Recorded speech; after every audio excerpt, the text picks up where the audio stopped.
بسم الله الرحمن الرحيم আসসালামু আলাইকুম ওরহমতুল্লাহি ওবরাকাতুহু। প্রিয় দিনী ভাই ও বোনেরা, আশা করি আল্লাহ সুবহানাহু ওয়া তাআলার রহমতে আপনারা সকলেই ভালো আছেন। একজন ব্যক্তি বারবার পাপ করতেছে আর বারবার ক্ষমা চাচ্ছে, এইভাবে যদি সে করতে থাকে তাহলে সর্বোচ্চ কতবার পর্যন্ত আল্লাহ তাকে ক্ষমা করবে, মানে সর্বোচ্চ কতবার আল্লাহ তাআলা তাকে এই পাপের জন্য ক্ষমা করবেন, এ সম্পর্কে আজকে আলোচনা করব।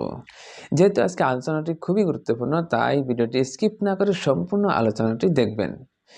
এই বিষয়টি বুঝতে হলে আপনাকে কোরআন কারীমের 2টি আয়াত আর কয়েকটি হাদিস আপনাকে আগে বুঝতে হবে, তারপর আপনি বিষয়টি ক্লিয়ারলি বুঝতে পারবেন। প্রথমত যে আয়াতটি উল্লেখ করবে সেটা হচ্ছে কোরআন কারীমের সূরাতুন নিসা 110 নম্বর আয়াত। আল্লাহ সুবহানাহু ওয়া তাআলা বলেন, ওয়া ইয়া'মাল সুআন আও ইয়াজলিম নাফসাহু সুম্মা ইয়াস্তাগফিরুল্লাহা ইয়াজিদিল্লাহা গফুরার রহিমা। অর্থাৎ কোনো মানুষ যদি কোনো অপরাধ করে, নিজের উপর জুলুম করে, তারপর সে পরক্ষণেই সে আল্লাহ তাআলার কাছে ক্ষমা চায়, তাহলে সে আল্লাহ তাআলাকে ক্ষমাকারী হিসেবে পেয়ে যাবে। মানে পাপ করলো, অপরাধ করার পরে মনে হলো আমি তো অপরাধ করে ফেলেছি, এরপর সে ক্ষমা চেয়ে নিল, আল্লাহ তাআলা বলেন ইয়াজিদিল্লাহ গফুরুর রহিমা, সে আল্লাহ তাআলাকে ক্ষমাকারী হিসেবে পেয়ে যাবে। দ্বিতীয়ত যে আয়াতটি উল্লেখ করবে সেটা হচ্ছে সূরাতুজ জুমার আয়াত নং 53। قل يا عبادي الذين اسرفوا على أنفسهم لا تقنطوا من رحمة الله إن الله يغفر الذنوب جميعا। কুল, হে রাসূল আপনি বলুন, ইয়া ইবাদিয়াল্লাযিনা আসরাফু, যারা নিজের উপর জুলুম করেছো, অপরাধ করেছো, অন্যায় করেছো, তারা যেন আল্লাহ তাআলার রহমত থেকে নিরাশ না হয়। ইন্নাল্লাহা ইয়াগফিরুয যুনুবা জামিয়া, আল্লাহ তাআলা তোমাদের সকল গুনাহ ক্ষমা করে দিবেন। এই আয়াতটিতে কিন্তু মানুষকে উৎসাহ দেওয়া হচ্ছে যে গুনাহ করার পর তোমরা নিরাশ হয়ে না, হতাশ হয়ে না, এই চিন্তা করে যে আল্লাহ তাআলা তো আমাকে ক্ষমা করবে না, কখনো এই চিন্তা করে হতাশ হয় না, বরং অপরাধ করার পর আল্লাহ তাআলার কাছে ক্ষমা চাও, অবশ্যই আল্লাহ তাআলা ক্ষমা করে দিবেন। এই দুটি আয়াতকে মাথায় রাখেন। এরপর আসেন কয়েকটি হাদিস উল্লেখ করি। হাদিসটা হচ্ছে মিশকাত শরীফের 2222 নং হাদিস। হযরত আয়েশা রাদিয়াল্লাহু তাআলা আনহা থেকে বর্ণিত, তিনি বলেন রাসূল করিম সাল্লাল্লাহু আলাইহি ওয়াসাল্লাম বলেছেন, বান্দা যখন কোনো অপরাধ করে এরপর সে অনুতপ্ত হয়, এরপর সে বুঝতে পারে যে অপরাধ করে ফেলেছে, অন্যায় করে ফেলেছে, আর এরপর সে আল্লাহ তাআলার কাছে ক্ষমা চায়, আল্লাহ তাআলা তাকে মাফ করে দেন। তাছাড়া মিশকাত শরীফের 2220 নম্বর হাদিসের মধ্যে আসছে, হযরত আবু হুরায়রা রাদিয়াল্লাহু তাআলা আনহু থেকে বর্ণিত, তিনি বলেন রাসূল করিম সাল্লাল্লাহু আলাইহি ওয়াসাল্লাম বলেন, সেই সত্তার হাতে আমার প্রাণ, তার কসম করে বলছি, তোমরা যদি গুনাহ না করতে তাহলে আল্লাহ তাআলা এমন এক জাতি সৃষ্টি করতেন যারা গুনাহ করত, এরপর আল্লাহ তাআলার কাছে ক্ষমা চাইতো, আর আল্লাহ তাআলা তাদেরকে ক্ষমা করে দিতেন।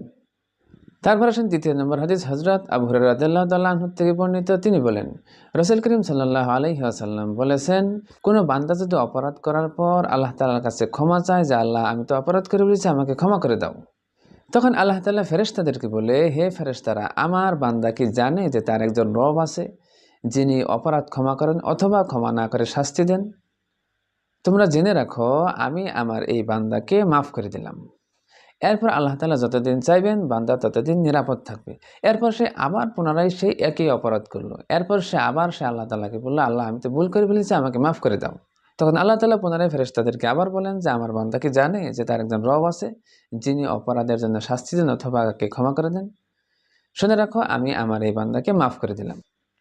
এরপর আল্লাহ তাআলা যতদিন চাইবেন সে এভাবেই নিরাপদ থাকবে। এরপর সে আবার অপরাধ করলো, এরপর অপরাধ করার পর সে আবার বলল, আল্লাহ তাআলা আমি তো অপরাধ করে ফেলেছি, আমাকে মাফ করে দাও। আল্লাহ তাআলা আবার ফেরেশতাদেরকে বলেন, আমার এই বান্দা কি জানে যে তার একজন রব আছে যিনি অপরাধ ক্ষমা করেন অথবা তাদেরকে শাস্তি দেন? শুনে রাখো আমি আমার এই বান্দাকে মাফ করে দিলাম, সে যা চায় তাই করুক। এই হাদিসটি বর্ণিত হয়েছে মিশকাত শরীফের 2225 নং, এবং হাদিসটি বুখারীতেও আছে, মুসলিম শরীফে আছে। এখন এই দুটি আয়াত আর কয়েকটি হাদিস যদি আপনি গবেষণা করেন তাহলে দেখবেন যে এখানে কিন্তু আল্লাহ তাআলা বলেন নাই, যে কোথাও কিন্তু বলেন নাই যে আমি অপরাধ করলে, এতবার করলে আমি ক্ষমা করব, এর পরবর্তীতে করলে আমি ক্ষমা করব না, এরকম কোনো শর্তই আল্লাহ কিন্তু এখানে দেন নাই।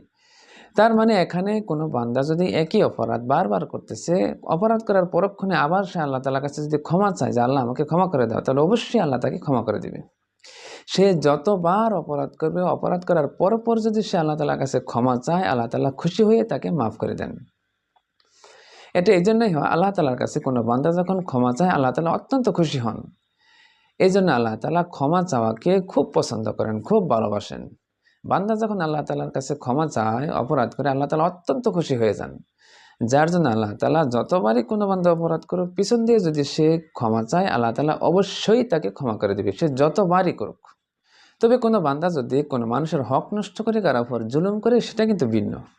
কারণ যদি কোনো বান্দা অন্য কারো জুলুম করে, অন্য কারো হক নষ্ট করে, তাহলে কিন্তু সেই বান্দা যতক্ষণ পর্যন্ত ক্ষমা না করবে, অতক্ষণ পর্যন্ত আল্লাহ কিন্তু তাকে ক্ষমা করবে না। এজন্য মানুষের উচিত মানুষ যেন বান্দার হক নষ্ট করার থেকে বিরত থাকে। আয়াত দুটিতে কিন্তু নিজের নফসের কথা বলা হয়েছে। নফসের উপর যদি জুলুম করে, তাহলে সেটা আল্লাহ তাআলা ক্ষমা অবশ্যই করে দিবে, যতবারই করুক সে। কিন্তু অন্যের হক নষ্ট যদি কেউ করে, সেটা কিন্তু আল্লাহ তাআলা অতি সহজে ক্ষমা করবেন না, যতক্ষণ পর্যন্ত যার হক নষ্ট করছে সে যদি ক্ষমা না করে। কারণ জুলুমকারীদের জন্য কঠিন শাস্তি প্রস্তুত করে রাখা হয়েছে। তো আজকে এই পর্যন্তই। ভিডিওটি ভালো লাগলে একটি লাইক দিবেন আর বন্ধুদের মধ্যে অবশ্যই শেয়ার করবেন। আসসালামু আলাইকুম ওয়া রাহমাতুল্লাহি ওয়া বারাকাতুহু।